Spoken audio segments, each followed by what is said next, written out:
Melissa,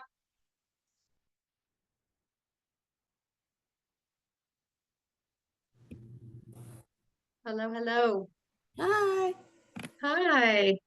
As usual, my calls ran over, so I'm joining late. I'm so glad you stuck around. That's fine. I was like, I can cook while I'm started waiting. And if you Right. want to do it a different time, because I'm the only one, that's fine too. Nope, that's good because I will just give the content and record it, and whoever wants to watch the replay can do that. Okay. So, welcome. Thank you for joining. We are doing our mini masterclass Thursday, and today our topic is the differences between having a bookkeeper, an accountant, and a CFO, and what those engagements look like, and what the different roles and scopes really are supposed to be. And the reason we've brought this topic up is because we see it a lot in our practice, but all across the board, I see people, accounting professionals, frustrated by the fact that their customer doesn't really necessarily understand what they're supposed to be doing or what they do as their role and what the differences are between the three. So I thought we would have a discussion about that tonight. And um, primarily, you're going to normally be working in the small to medium sized businesses with a bookkeeper and or an accountant. And accountant can also be a tax preparer or even a CPA, certified public accountant. And that is just a different differentiation and license that allows an accounting professional to do certain types of activities on your behalf. They actually have a stricter set of rules and parameters around what they can and cannot do and file. And they have recourse when signing their name to something, whereas other people, they are not held to the same standards as a CPA. So it is an involved process. You do actually have to study underneath another CPA after you get your credentials and your degree for, I believe it's 2 years before you can have your own practice. So you do have to kind of really do your due diligence, climb the ladder as a CPA. An accounting professional and or bookkeeper that's not a CPA, however, there's a lot less stringent rules and regulations on their practices and what they can and can't do or sign off on. And that's where a lot of people are having some frustrations. They're out there hiring people who say they know what they're doing, but because you do not have that I'm a CPA standard behind hiring that person, you really don't know what you're going to get until you start working with someone. And that's been a frustration from the customer point of view and for other accounting professionals who then have to go in and clean up the messes that some of the people that have been hired by our customers have made simply because they really didn't know what they were doing, or they didn't know how to get out of a mess they had created, or they didn't reach out for help, they had no mentorship, whatever the cases are. And so, yes, it can be a very challenging scenario where you think you're paying somebody to know what they're doing and get inside your books and make the correct entries. And then you find out later, and later could be a month, 6 months, a year. I'm working with a client that didn't know that their bookkeeper didn't know what they were doing for 10 years right now. And it's been an unraveling process of peeling the onion, and the layers just keep coming and coming and coming of the what's the negligence has really created over time from that former accounting professional. So just understanding a lot about what the role is supposed to be, what the job role entails for each of these different things, and then price point. I think we should discuss price point simply because everybody at the end of the day needs to know how much is this going to cost me and why is it this way for one person and this way for another person. So all of that goes into a strategy behind what is the right fit for your customer or for your business at this point in time, and what will you need going forward? Because you could very well have this person here, and as your business grows and scales, that person is no longer a fit because you have scaled past their knowledge base, which is not anything bad or wrong. We all start somewhere. So it's important for you to be able to understand and recognize when you need more support potentially than what you've got going on right now. So a bookkeeper, you're going to hire a bookkeeper to literally put everything in after you already do it. A bookkeeper is not doing any kind of proactive activities, right? So you've already spent the money on your debit card. You've already spent the money on your credit card. You've already sent your customer potentially an invoice and or they've already paid you. It's hit the bank account and now your bookkeeper needs to tie all the pieces together, categorize things correctly, make sure all of the balances for every type of an account that you have are accurate and do match what the source document says that they should be, which is your statement or the online portal that you might be working in. And a bookkeeper is preparing your financial reports. They should be able to identify within your financial reports some things that are needing to be discussed or brought up. They should be looking for inaccuracies on the financials and then research the inaccuracies and correct them either by going to you, asking for more information, digging around themselves, whatever privileges and permissions you've given them. That is a bookkeeper. So a bookkeeper is a reactive scenario. They are also not guiding your business, helping your business grow and scale. They are not literally going in and saying, okay, let's use these numbers to make some business pivotal decisions. That's not a bookkeeper. That you're moving more into the accounting world. You're working more in accounting. In accounting, you also are working on the person that's doing this, doing proactive activities like you know, scheduling your bills for payment, going in and paying the bills, scheduling the payrolls, doing your accounts receivable, where they're actually producing the invoices that your customer pays, or they're the ones coordinating with your customers to get the payment, and so on and so forth. That is an accounting role. That is not bookkeeping, that's proactivity. And then if they're using the numbers that they now are in all the time, and they are also doing bookkeeping. So yes, that is part of the role of accounting is the bookkeeping, but it's taking bookkeeping another step forward or another several steps forward. And now you're starting to massage the numbers. They're bringing things to your attention like ratios and margins, and they're studying your numbers on your behalf to bring you pivotal business information that you would need to make changes in your business, hire, fire. They potentially are doing budgeting, and they potentially are doing some other types of things in your business, like suggesting corporate entity selection changes, suggesting hiring or firing, working on your behalf in general to help your business grow. So you can almost think of an accounting professional as part of your team in your numbers all the time, using those numbers and guiding you on how to use the numbers. We're going to go now a step further than that to the CFO role. So a CFO role, CFO role is not doing any of the transactional work that a bookkeeping person or an accounting person would be doing. A CFO is actually using the work that these two people, either one or simultaneously, are doing, because you can pair up the two. You can have a bookkeeper that's just entering data, correctly entering data, and then you can have an accountant who is reviewing their data and then using that data and doing maybe some higher end activities like depreciation and setting up assets and liabilities and managing sort of in a controller environment, managing the quality of the work, being an IT type person with the software that you're using. That's also something an accounting professional accountant can be doing for you in an accountant role.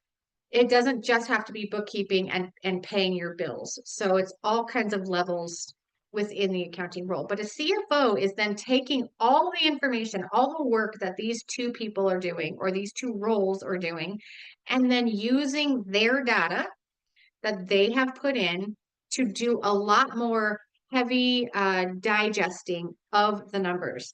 They're doing projections, they're doing budgets to actuals, they're doing cash flow management, they're doing more high level activities like getting credit cards for the company.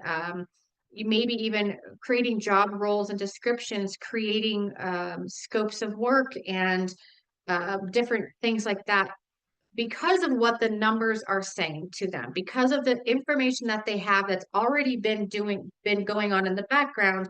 then they come in and they massage and use that information to create all kinds of business strategies for you so that you can take your business to the next level, so that you can really understand what the ins and outs are. They're really analyzing ratios and trends, and they're creating a lot more heavy duty, robust reporting for you. So you have all that information when you need to bring in a new product or launch a new area or hire in, your C-suite of people, and how are we going to afford them, and building out price points and suggesting even new products and services that go with your industry or your current business, and then how to manufacture getting that in the door. That's what a CFO is doing. A lot of times somebody hires a bookkeeper, but then starts asking little by little over time for them to do accounting activities and or CFO activities, not understanding that that is what we call scope creep, meaning it's a creep of the scope that you were actually hired to do, going up and up and up and up and up and up and up, and then not renegotiating or reevaluating the actual engagement that you have. It happens all the time. It's very normal. And in our industry, it's one of the hugest issues that we all face, because it's hard to tell your customer, I can help you, but I have to charge you more. I can help you, but that's going to change your contract. I can help you, but I need more money. It's very hard to say those things, especially if you have been working with someone for a long time. It just kind of feels, I'm terrible at it. I'll just talk about me. I don't know about everybody else, but for me, I'm terrible at it. But I know by reading and all the threads that I'm in, and being at conferences and having peers in our industry, that I'm not alone. So I wanted to maybe to try to just give some education to our audience on what those roles are, what the differences are. So you too can understand, when I've hired a bookkeeper and then I ask them to start paying my bills, start sending my invoices out, start running payroll, I'm now asking them to be an accountant for me. I'm not asking them to just do bookkeeping anymore. And I should understand and expect that when I ask them to start doing these other things, they're going to have to charge me more, because now it's going to take more of their time. You're also paying for their expertise and wisdom, and the fact that they know how to get you from where you are to where you want to be, like that, if you've hired the right person. And not everything happens like that. Things do take time, but the right fit for your business should understand, okay, you're here and you want to go to here, and this is how I can help you do that, and then implement it right away.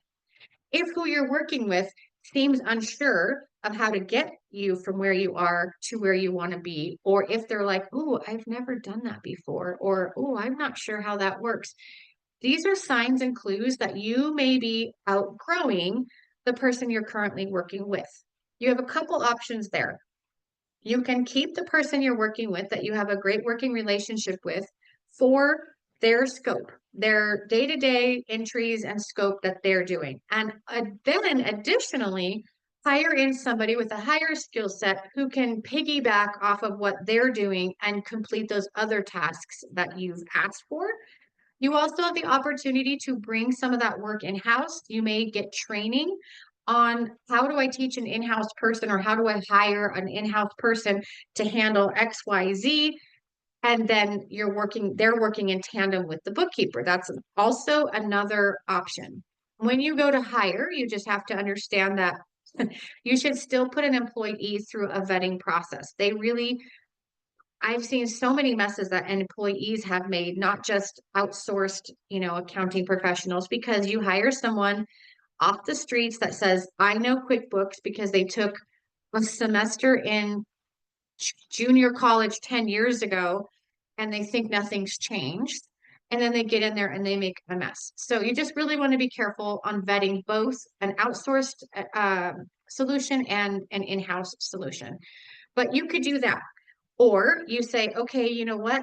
I've loved working with you. We really appreciate all your time and effort. However, we feel that we need more than you can provide to us. And we're going to, go with someone else. And in the meantime, you've interviewed and you've brought in somebody that you feel can do the whole scope.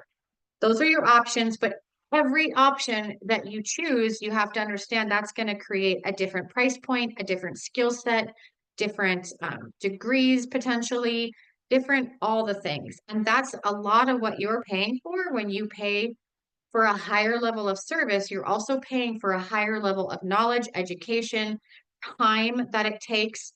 If you're accounting professional as a solopreneur and it's just them and they don't have any overhead so to speak, they're going to be able to charge a lot less than someone who has a firm and employees and overhead and teams that are working on your behalf. Just like your business, when it's not just you anymore and you have to bring in other people, you've got to raise your prices to be able to pay those other people the wage. And you should, in theory, still be able to take a salary or take home money after you pay said people as the business owner, which means your prices increase. It's the exact same way with an accounting firm or going from a solopreneur side gig bookkeeper who might do a great job, but just doesn't have the bills that someone else may have. Therefore, their price points are not going to be the same, even if it's the same scope of work.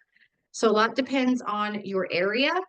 If you're in a metropolitan area that's, very costly, like San Francisco, New York, LA, places like that, you're going to pay a lot more per dollar than hiring somebody from Omaha, Nebraska that's working from home, and that's just the God's honest truth about that.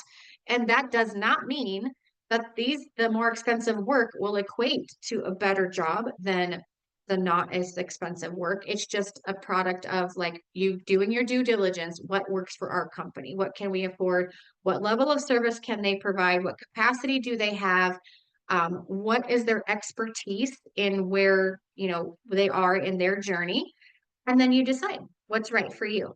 It's kind of like finding a therapist because we do end up being your therapists. I will just name that out loud. Your accounting professional will become your professional therapist. So you should include that in your billing to them because we hear all your life journeys and dirty laundry and stories and divorces and products failing and employees crapping out and employees coming and going. And we hear all the things because that's part of your numbers. That's all part of what's going on in your business and your life, why you're making some of the decisions you're making, why you're stuck in certain areas. And we try to help you through that. So we are also your accounting therapists.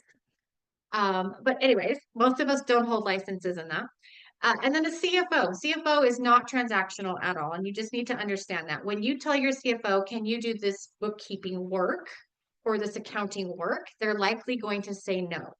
They're likely going to say that's not what we're engaged to do. And they need to refer you back to whoever was doing it before. Maybe they can help you find somebody that they like working with as well, because they need your numbers to be on point for them to be able to do their job properly.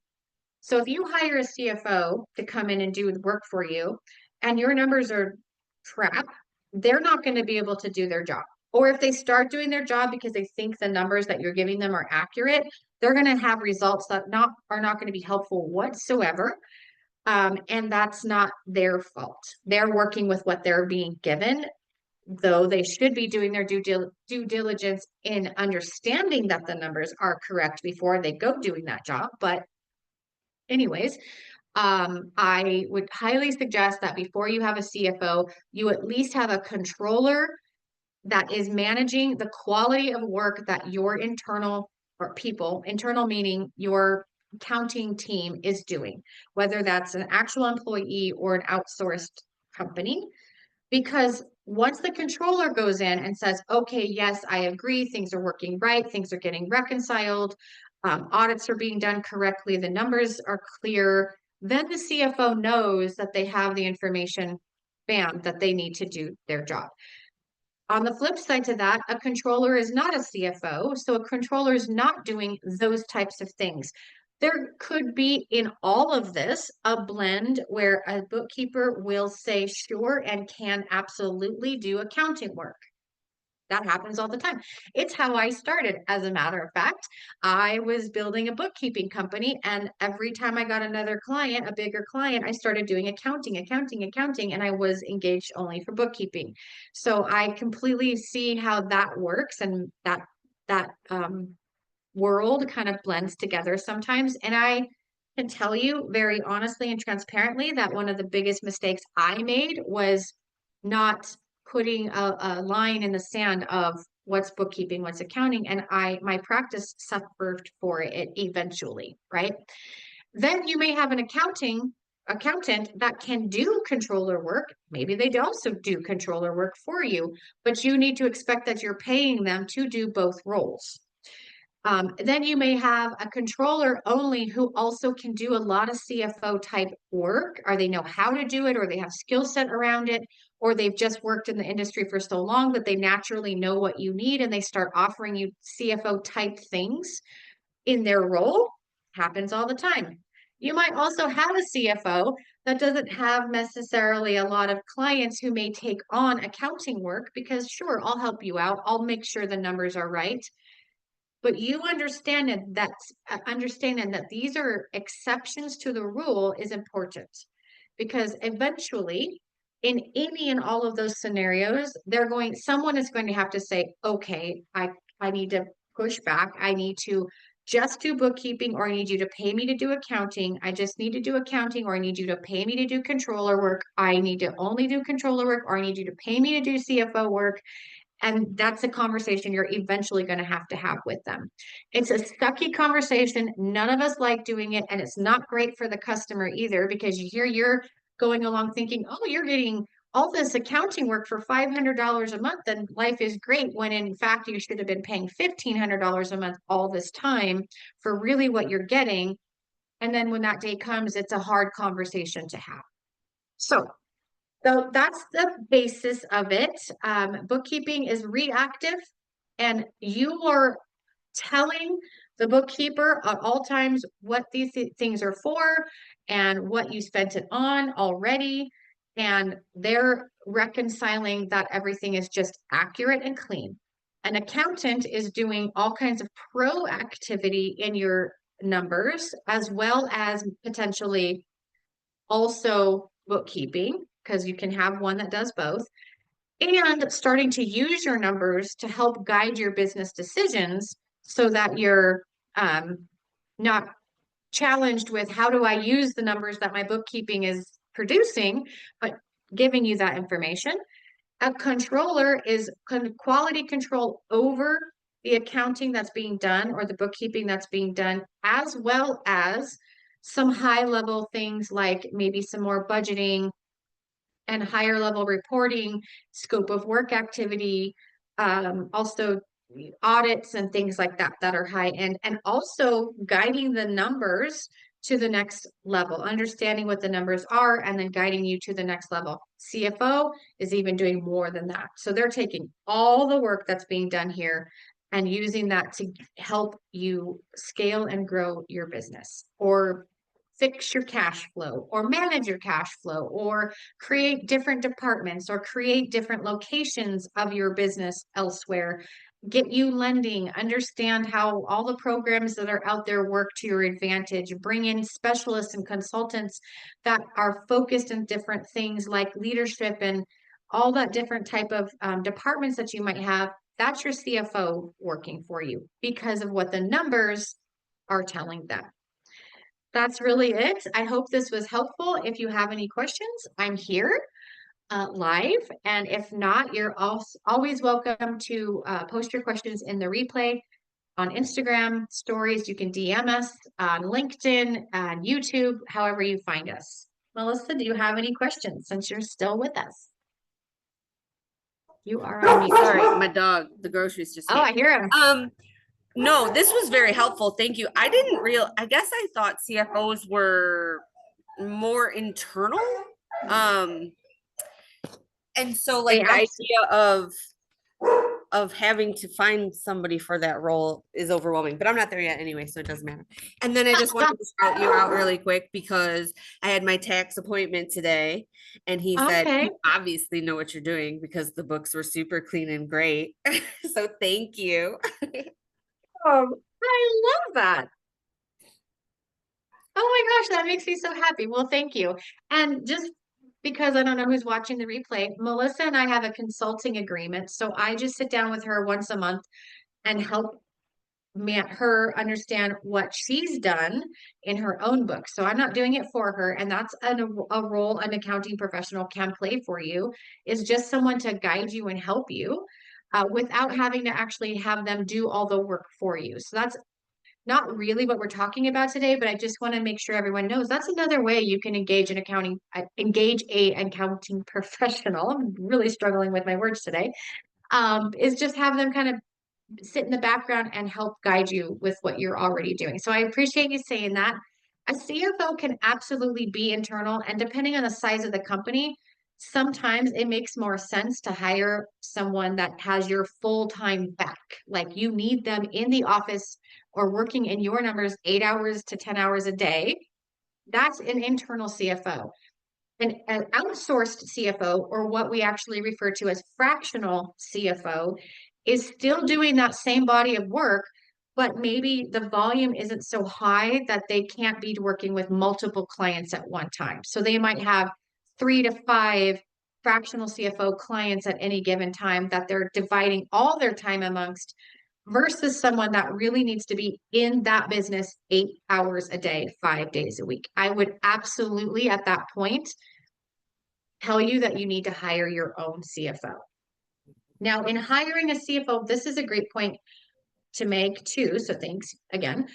In hiring an internal CFO, an internal controller versus an outsourced CFO and controller, you're paying somebody to be a full-time dedicated person to your business only. So it typically costs a lot more to have an internal controller and CFO than it does to outsource one. And part of the reason for that is, let's just say those roles in general average between 90,000 a year and up to like 150,000 a year for a controller, depending on, of course, your area and their skill set, depending on experience, etc. And for CFOs, they're starting in the 150 range and going up. So when you hire someone in-house full-time, that's where you're starting. When you hire an outsourced controller and CFO, or fractional controller and CFO, you're only paying for this much of their time. You're not paying the payroll taxes that you would pay on a salary for those other wages. You're not giving them benefits and vacation and sick pay, and you don't have those expenses. You're not paying for their equipment and their softwares and everything else, because if they are outsourced, they are responsible for all of that on their own. You're also not paying for training. You're not sending them on conferences. You're not sending them to continuing education. You're not doing any of that they have to do in that role to keep that role and that skill set up. They have to pay for all of that on their own. So you're saving a lot of money by outsourcing in all those areas, in all the areas, bookkeeping, accounting, controller, and CFO. But primarily in those other two, those high two, you're saving a lot of money if you can do a fractional CFO, fractional controller, which means they're not 8 hours a day on your business alone. So What is good the points. typical education or credentials of a CFO? Is it like Um, business management or is it it's financial? it's more finance. There's a lot of business. Yes, because you have to understand the business world in order to know how to really help people the best. But it's more finance related. So, and they work like a lot with different pivot tables and Excels, and they massage numbers, and they're doing formulas for projections. They're doing projections. They're doing a lot of more deep dive work into how to get the business from where it's at to where it wants to go.